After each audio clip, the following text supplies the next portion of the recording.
नमस्कार। इस वक्त आप देख रहे हैं आपका अपना चैनल टेक्सटाइल विद बाहेती जी। इन दिनों इसका नाम मैंने कर दिया लर्न विद बाहेती जी। इसी चैनल पर मेरा एक वीडियो है how to know GSM of a fabric, यानी किसी भी फैब्रिक का जीएसएम कैसे जाने। इसके बारे में बहुत अच्छी जानकारी दी गई है मैंने, और 10,000 से अधिक लोगों ने इस वीडियो को वॉच किया है, और निश्चय ही आपने भी इस वीडियो को वॉच किएगा। और ऐसा ही एक वीडियो आज मैं आपको देने वाला हूँ जिसमें मैं आपको बतलाने जा रहा हूँ कि किसी भी फैब्रिक की कॉस्टिंग कैसे निकालें। मान लीजिए आप मैन्युफैक्चरर हैं, हो सकते हैं आप बायर भी हैं।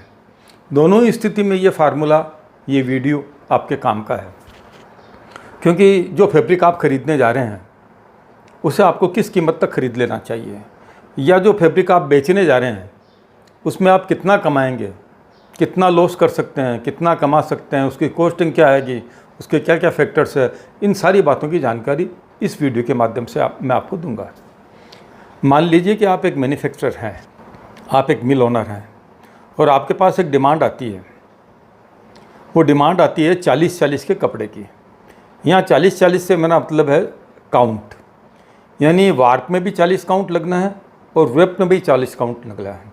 तो ये कहलाएगा 40s by 40s। ये वीडियो जो मैं आपको बता रहा हूँ, या इस वीडियो में जितनी भी जानकारी दे रहा हूँ, वो कॉटन यार्न के बारे में जानकारी दे रहा हूँ, क्योंकि काउंट वर्ड जो काम में आता है वो मोस्टली कॉटन यार्न के लिए ही काम में आता है। अदरवाइज डेनियर है, सिंथेटिक यार्न के लिए अलग होता है, डेनियर होता है वगैरह वगैरह काफ़ी होते हैं, मगर कॉटन के लिए हरदम काउंट वर्ड एनी जो है वो काम में आता है।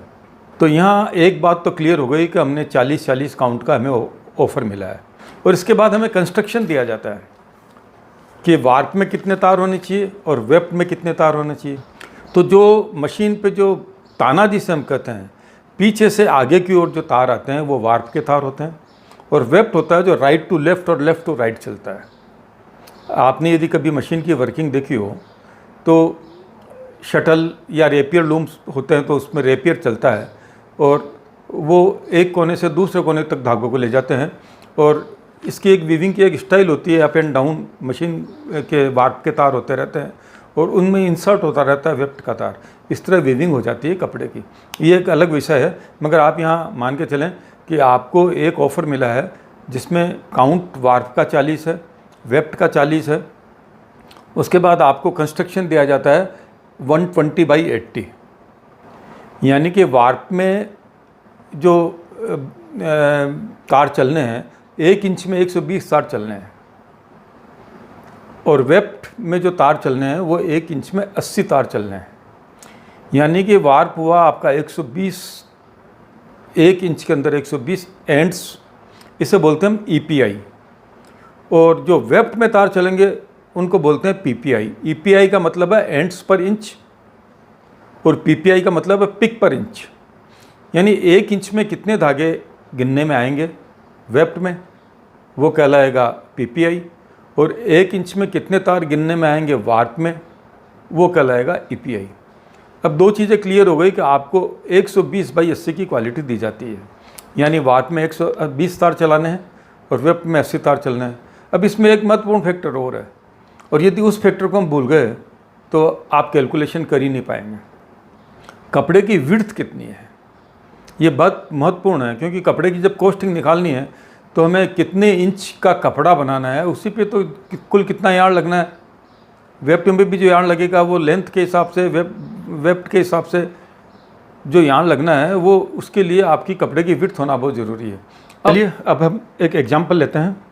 जैसा कि हम डिस्कस कर चुके हैं, हमारी क्वालिटी 40-40 काउंट की है, और उसमें जो EPI और PPI है, वो EPI जो उसमें है वो है 120 और PPI 80, यानी कि 120 by 80 का कंस्ट्रक्शन होगा और काउंट होगा 40 by 40, और उसकी विड्थ होगी 93 इंचेज।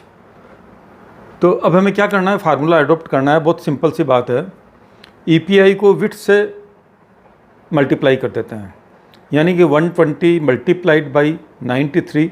इसमें एक कॉन्स्टेंट फिगर है, वो फिगर है 0.059। उसके बाद इसको हम डिवाइड करते हैं काउंट से, 40 × 1000, ये भी कांस्टेंट है, 1000 कांस्टेंट है, काउंट 40 है। तो इसके बाद जो रिज़ल्ट आएगा आप कैलकुलेट कर लें, वैसे स्क्रीन पे भी आपके आ रहा है। 164.60 ग्राम्स। अब होता क्या है कि वार्प में जब हम मशीन पे माल बनाते हैं तो उसमें कुछ शॉर्टेज आती है, कुछ वेस्टेज जाता है। तो वो वेस्टेज ये मान के चलता है, जैसे मान लो कि हम ये कपड़ा रेपियर लूम पे बना रहे हैं, इसमें जो वेस्टेज है वो ऐसा एक प्रैक्टिकल एक्सपीरियंस के आधार पे ये है कि लगभग 8% वेस्टेज चला जाता है। आगे और पीछे जो ताना है उसमें वेस्टेज आता ही है। जो लोग मशीन चलाते हैं उनको इस बात का अनुभव है। तो अब इस पर हम ये वेस्टेज भी जोड़ देते हैं। तो वेस्टेज कितनी होगी, इस पर 8% से यदि कैलकुलेट करते हैं 164.60 ग्राम हमारा कैलकुलेशन आता है। इस पर 8% वेस्टेज जोड़ देते हैं तो 13.27 ग्राम 0.27 ग्राम्स, इन दोनों का योग होता है 177.87 ग्राम्स। ये स्क्रीन पे आपको दिख ही रहा होगा। फिर पुनः दोहरा देता हूँ, 177.87 ग्राम। इसके बाद इस पे 4% शॉर्टेज और मान के चलते हैं। ये तो जो 8% अपन ने गिनी है वो तो भीम के आगे पीछे की है। फिर यार्न के दूसरे कोई लॉसेज हैं और है, ये सारे एक प्रैक्टिकल एक्सपीरियंस के हिसाब से यार्न पे एक 4% का एक्स्ट्रा और लॉस होता है।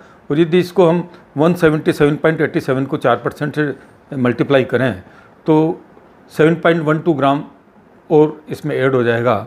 तो टोटल अपनी जो वाट में यार्न लगेगा वो होगा 184.99 ग्राम। अब इसी तरह हम वेफ्ट का कैलकुलेशन करते हैं। फार्मूला सेम रहेगा, कोई चेंज नहीं होगा, केवल जो पिक है वो इसमें चेंज है, इसलिए इसमें जो कैलकुलेशन होगा वो होगा, पिक है 80 और विड्थ वही है 93, कांस्टेंट फिगर है 0.059 divided by count 40 multiplied by 1000 और रिजल्ट जो आएगा वो आएगा 110 ग्राम। अब इसमें ये मान के चलते हैं 4% की शॉर्टेज आती है वेफ्ट में। वेफ्ट यार्न को जब हम यूज़ में लेते हैं तो 4% करीब छीजत जिसे हम कहते हैं शॉर्टेज जो आती है, छीजत आती है, वेस्टेज आती है, उसको यदि हम ऐड करते हैं तो 4.40 ग्राम्स होते हैं। इसका टोटल होता है 114.40 ग्राम्स, 114.40 ग्राम्स।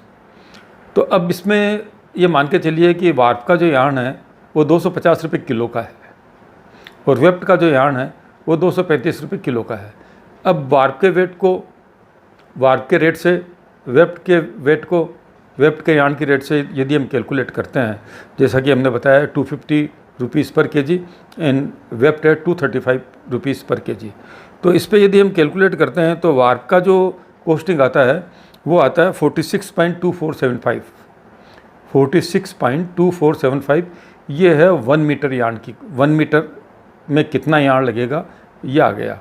अब इसके अंदर ऐसे ही वेफ्ट को जब हम 235 की जो रेट हमने मानी है उसको यदि हम कैलकुलेट करते हैं तो आएगा 26.8840, 26.8840।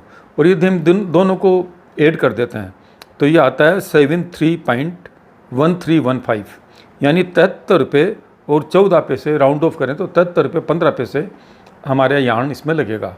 अब इसके बाद इसमें दूसरी कई कॉस्टिंगें जुड़नी है, वीविंग जॉब जुड़ना है, साइजिंग चार्ज जुड़ना है, मेंडिंग फोल्डिंग चार्ज जुड़ना है। ये सब बातें अलग अलग जगह की अलग अलग तरीके से डिसाइड होती है।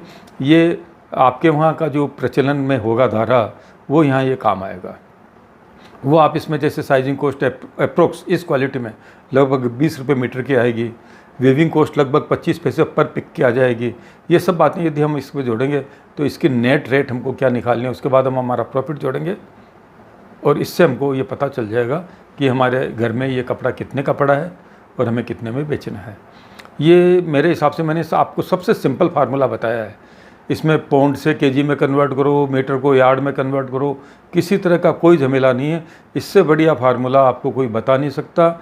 और यदि आपने ये वीडियो देख लिया है तो किसी और वीडियो को देखने की आपको कोई ज़रूरत नहीं है। आशा है आपको ये वीडियो पसंद आया होगा। कृपया कमेंट करके बताएं कि वीडियो कैसा लगा। मेरे चैनल को सब्सक्राइब करें, वीडियो को लाइक करें और अधिकाधिक शेयर करें। एक बार पुनः बतला दूं, पहले इस चैनल का नाम था टेक्सटाइल विद बाहेती जी और आजकल इस चैनल का नाम है लर्न विद बाहेती जी। धन्यवाद। फिर मिलेंगे एक अगले वीडियो में।